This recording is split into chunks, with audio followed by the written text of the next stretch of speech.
Monsters! I just saw Monsters. Monsters, the film, written and directed by Gareth Edwards. Hey guys, bet you aren't used to seeing me twice in as many days, are you?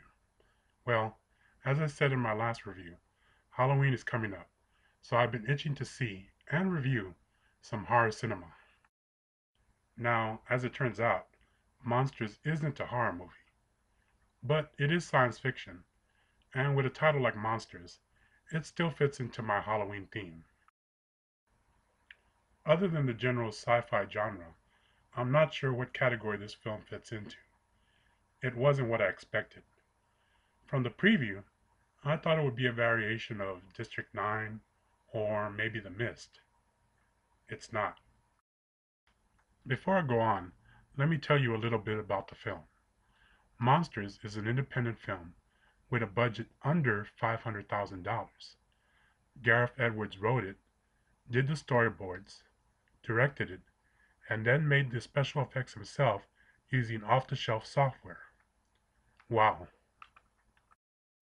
In this story, a space probe returning with alien life specimens breaks up over Mexico, infecting the area and causing the US to quarantine half the country in an attempt to contain the monsters. We follow Samantha, played by Whitney Able, and Calder, played by Scoot McNairy, who is a photographer paid by Samantha's father to get her back to the US. If you're expecting action-filled monster battles, this isn't the film. Instead, this is a quiet, character-driven drama.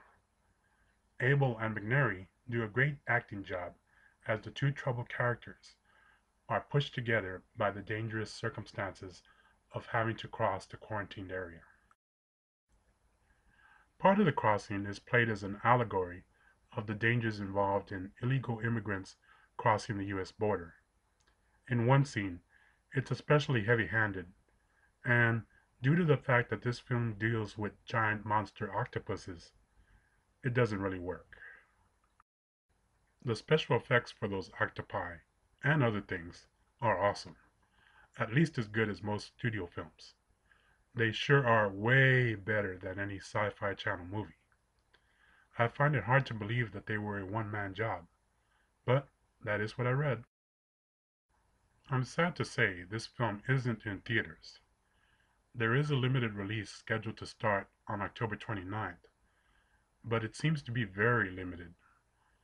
I actually saw it on on-demand cable, and if it doesn't get a wide release, then it will probably be on DVD soon, so watch out for it. One more thing, and this could be considered a spoiler. It's interesting the way it ends, isn't it?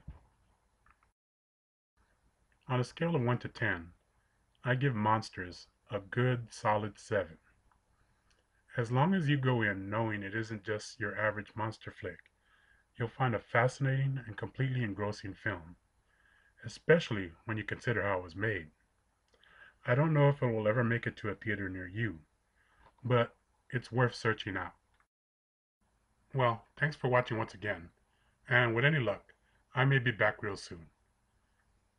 Don't worry, I learned my lesson. I'll try this direction instead.